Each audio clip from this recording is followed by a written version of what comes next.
ఇంతకుముందే పెద్దలు అరుణమ్మ గారు చెప్పినారు, ఎన్నికలప్పుడు నా ఓటమికి మా అందరూ ప్రయత్నం చేసిండ్రని. నేనేం దాపరికం లేదు, నేను నిలబడితే కూడా అన్ని మీటింగులు చేయను, అంతకంటే ఎక్కువ మీటింగులు మహబూబ్నగర్ ఎంపీ కోసం వంశీచంద్ర రెడ్డిని గెలిపించడం కోసం తిరిగిన.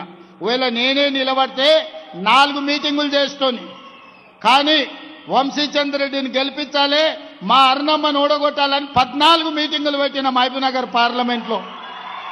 కానీ ప్రజలు వారిని ఆశీర్వదించారు, గెలిపించారు. ఎన్నికలు అయిపోయినాయి.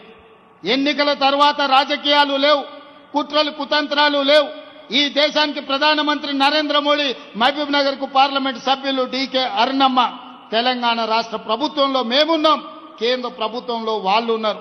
ఇచ్చి పుచ్చుకునే ధోరణితో సమస్యల పరిష్కారం కోసం, సమస్యల్ని పరిష్కరించి పాలమూరు అభివృద్ధి కోసం కలిసిమెలిసి ముందుకు వెళ్తాం తప్ప ఈనాడు మేము చిల్లర రాజకీయాల కోసం, లేకపోతే ఈ ప్రాంత అభివృద్ధిని అడ్డుకునే సమస్యనే లేదు.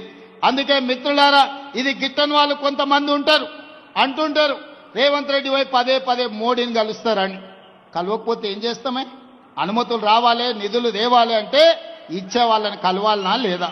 ఇవాళ మీరు ఇందిరమ్మ ఇల్లు కావాలంటే స్థానిక ఎమ్మెల్యేని కలుస్తలేరా?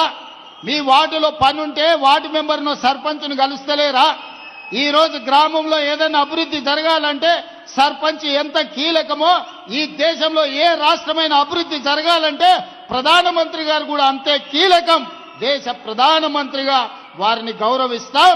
మన రాష్ట్రానికి రావాల్సిన నిధులు, అనుమతులను తెచ్చుకుంటాం.